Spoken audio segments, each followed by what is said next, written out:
Alright, ladies and gentlemen, either this works and I send myself to the past to stop myself from getting the Illuminati nukes, or we all get nuked. But most importantly, me. Now then, let's see if this time machine has any consequences.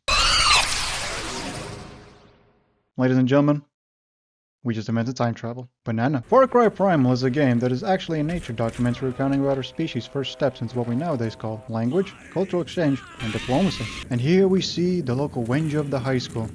2,000 kids will get that. Doing what you do in every single first-person game set in 10,000 BC. Sneaking through a herd of mammoths to isolate the child because your tribe is hungry. In this game you play as the Nikiana Sapianas, more specifically the newly arrived and minor Wenja tribe, as they try to survive in the Valley of Oros against the cannibal Uda and the fire-loving Izila. But despite the other two factions having more of everything, the Wenja have one secret weapon that no other Nikiana Sapianas have. Takar. An ancient ancestor of ours, over the course of this game gets enough biceps to take down woolly mammoths with a simple stick. And we must play the evolution game and show how this lowly tribe eventually came to rule the land of Oros and develop into the great species that we now see and love today. But like any good caveman documentary, we have to start with a saber-toothed tiger.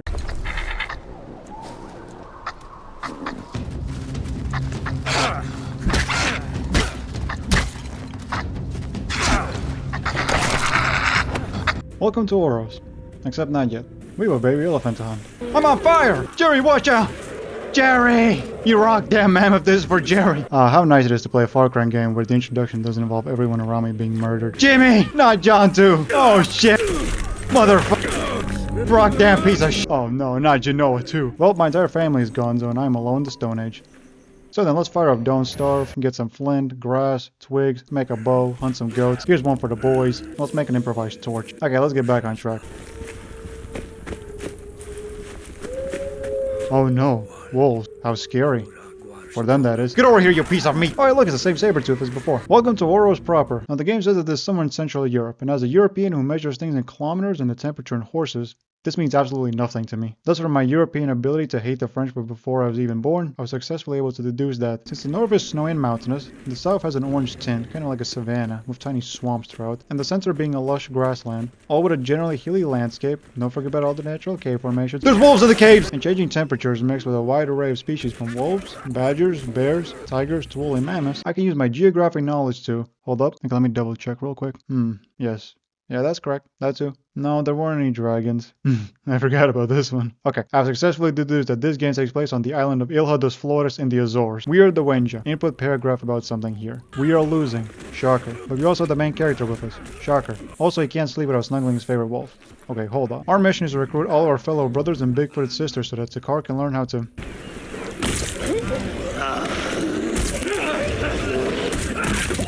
Really good. We got the crazy man that makes us drink blood to see visions and tame animals. Unfortunately, to do this, we gotta get drugged by him in his personal hut several times. So my personal recommendation is to just ignore him.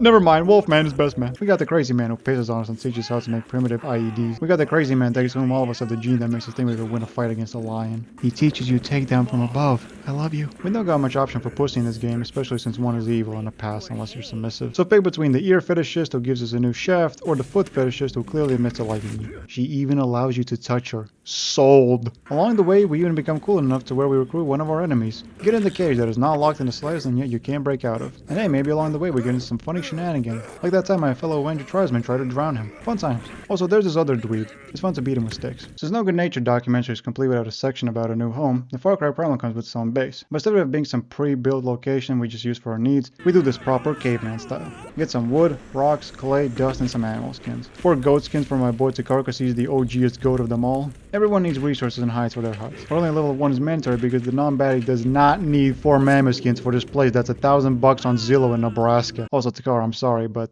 those badger skins? No. Here's a historical anecdote for you all. I first played this game something like 6 years ago. I completed it some 2 to 3 times and yet never did I ever upgrade Takar's hut or the hunter's hut to level 2. I always thought the double-barrel bow was so cool. It's not. In fact, it wasn't until I returned for this review that I finally looked at where to find badgers and finally built a damn hut. So if you ever seen an albino or black creature, go to your hunter's vision and see if it has a fart trail around it. And if it does, hunt it down. You will thank yourself later. Especially since some of these base huts also need some rare skins. Like that guy in my tribe almost drowned. Here as a compensation, I built you a new crib. Hey, so how's it going in here? Never mind, I'll come back later. But to learn us all these learnings, because there is no English in this game, we are going to need experience. But to do that, we're going to need to do a lot of quests, hunt a lot of animals, meet all of our wonderful neighbors and exchange gifts, such as this rock.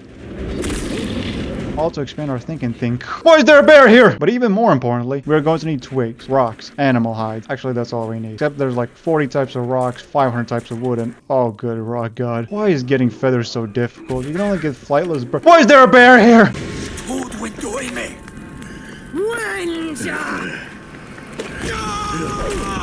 We got the bow for epic 360 gamer montages. Your options being the regular bow, longbow, double barrel, or triple barrel meteor shower, and a p-shirt that can pierce your skull.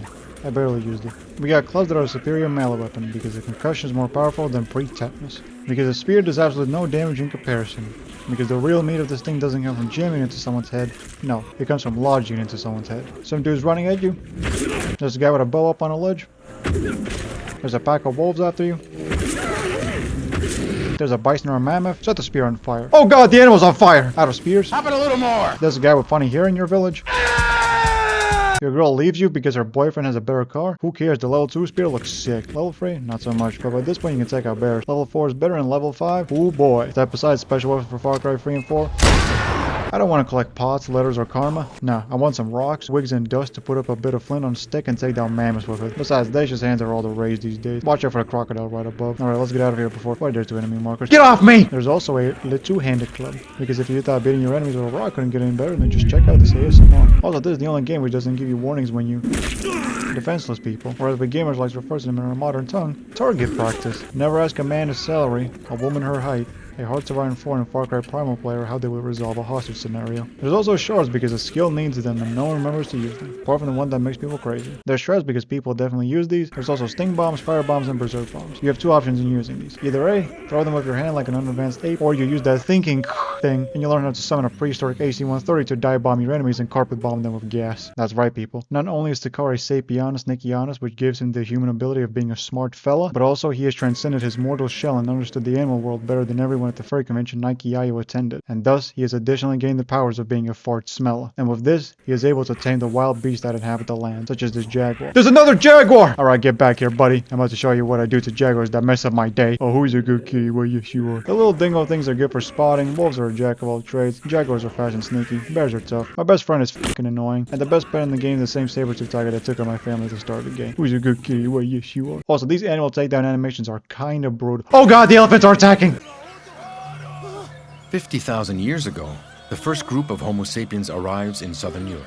Okay, now let me start this by saying that I have played Far Cry 2, 3, 4, and 5. I like the gist of Far Cry 2. The setting and respawning enemies did make for a tense and always engaging setting, where the faceless enemies could use their lack of identity to their advantage. Far Cry 3 has a great story, decent enough combat, and is not so old to where even I wasn't around back when this game was the bomb. Far Cry 4 is a better game than Far Cry 3, but its story and setting is weaker, and then there is Far Cry 5, which no. The huge amount of side quests mixed with me being one of those who hoards every item meant I was playing through Far Cry 2 by accidentally doing every single side quest first, and never unlocking new weapons because currency works differently. Far Cry 5 had some really busted combat to where I only started to like it after I picked up the machine gun and shotgun and prayed I never had to face the sniper. Far Cry 4 was interesting, but it had the same problem as 3. My biggest problem was that around a quarter of the way through I got 4 bars of HP, and I kept those 4 bars until around 3/4 of the game until I finally unlocked the other side of the map and entered an area where enemies were an even higher tier and did more damage, which meant finally upgrading my HP was more of a bouncing factor than a reward. I was on normal difficulty, but generally could survive with a whole lot of running behind. In Far Cry 3 I was on hard and a basic enemy with an AK could draw me in 3 to 5 shots and a shotgun with 2. This led me to an inconsistency in which I didn't understand whether Far Cry was a stealth game with heavy weapons or a game with heavy weapons where you had to replenish everything after the smallest engagement. Because it was both and neither at the same time. I'm not the most patient, so running back every time to sell my stuff and to clear up my limited inventory space wasn't fun. A bit less so when it's the only way to replenish my ammo, healing items, and armor without searching for ammo crates to stop along the road to pick up some plants. Also, to upgrade your arsenal, you need to loot a lot of items and hunt a lot of animals. So in between your quest of liberation, you just go play the hunter for 30 minutes until you get bored and spend every drive afterwards listening out for that one creature you need to upgrade your wallet. Now back to unlocking towers to unlock more weapons and buying maps to find collectibles for the unique equipment. And this leads me to my biggest problem with these 2 games.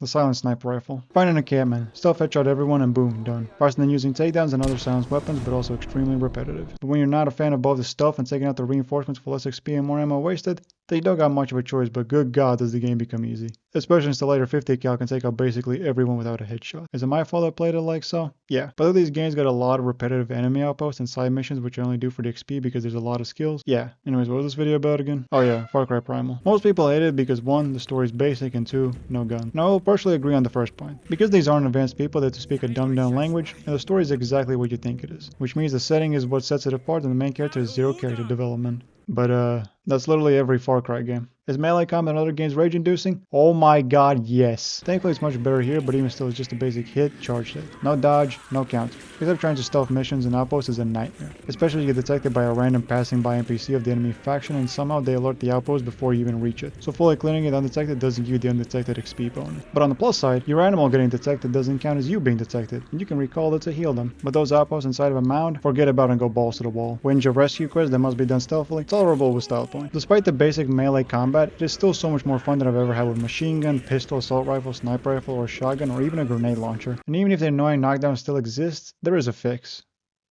You have a pet. Some of which have a lot of HP. Set them first so they tank the enemy targets and then bout them from the back. Bam, problem solved. And even if you face them legit, there's one skill which still works since Far Cry 3.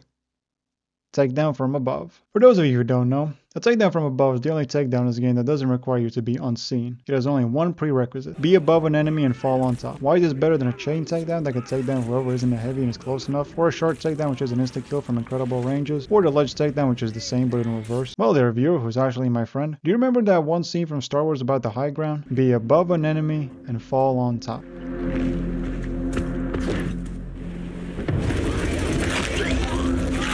Oh, but that height is dangerous, and what if the game screws it up and it misses? Well, that's where the fun part comes in, because you only have to be above the enemy. Not a lot, simply above. So for example, let me call over my pet and bring this guy closer, and done.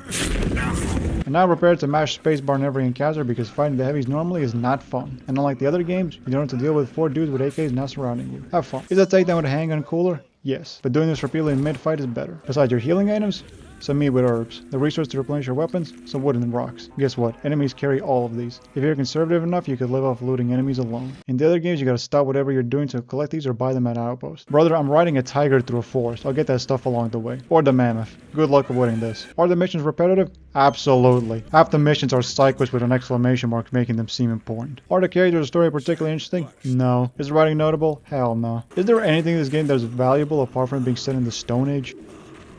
I wonder how close the car is to single-handedly stopping the cyber laser-like dinosaurs. Also, you can take the unarmed civilian enemies without being told no. God damn it, death from above. That still counts! Far Cry Primal. It's a core out of his modern day descendants. I don't like playing any Far Cry games apart from this one. Most skills aren't needed, so I don't need to grind XP. Resource collection is so heavily tied with game progression that you won't catch me having crafted half the items in the game along with having liberated half of the starting island before I've met Citra. And even better yet, in this game it does genuinely make me feel powerful. I can get an RPG in the others, but I need to wait a week to get more ammo for it. I get the max level spear before I've opened up most of my skill tree I'm still using when I'm charging through the main Azilla camp on a mammoth after using it to defeat the Udon leader. Yes, I am pissed about having to find some of the rare animal skins just for a basic HUD upgrade. Thanks for the daily resource replenishments, but unless you're going for all achievements, that isn't too much of a concern. Speaking of all achievements, guess what time it is? Oh boy, Far Cry Primal. Where the majority you get by playing the story, a couple that take quite a bit of time, but if you know about these, then get them along the way. And then the ones that take a lot of time. A couple interesting ones, and then the ones that still scar me to this day. But also because in my obliviousness, I completely forgot that this game has 2 achievements that my brain had somehow successfully erased from my memory. Right on target I got rather easily. That's only because Bullseye is right after, and oh my god. Whoever thought this was funny, I'm sorry you got bullied so much, but I hope you get every disease on the planet. I only know of one place where to get the 70 feet distance, and truth be told it's probably like 120 in reality, but it's the only reliable way I know after all the hours I put in. Because the rest are finding any group of enemies and getting as far and high away as you can and using up all of your arrows before the enemy gets too close. In fact, this one achievement was so bad that all the way back in middle school, I got my other friend to help me out after school and we both came back to this. We basically became some sort of Euclidean geometry and trajectory scientists that we sat there and used our 13-year-old brains to calculate the spear throw. Take aim, we told by my friend to raise it a bit, raise it up, throw it, and get it on the first shot. My god, I wish I could remember the celebration party we had after getting this achievement. In all of my years, I had never been as happy as I have been getting that one. I platinumed how many games on PS4, Bloodborne included, and yet this was the one achievement that I remembered the most fondly. Anyways, trying to get it again sucked. When I finally got it, I probably drank myself to a coma for a week. And the best part is I still haven't 100% of this game because PC has new achievements requiring to beat the game on the max difficulty with one life enabled. No! Just stick to bashing heads and getting aerial takedowns by jumping off of a rock. Equipping the bow to take down with your tiny stone knife because the spear gem is a bit too family unfriendly. But goddamn, those multiple stabs to the heavy is still metal AF. Oh, now I've seen everything I need to. We should probably get Nick out of space time. What do you think?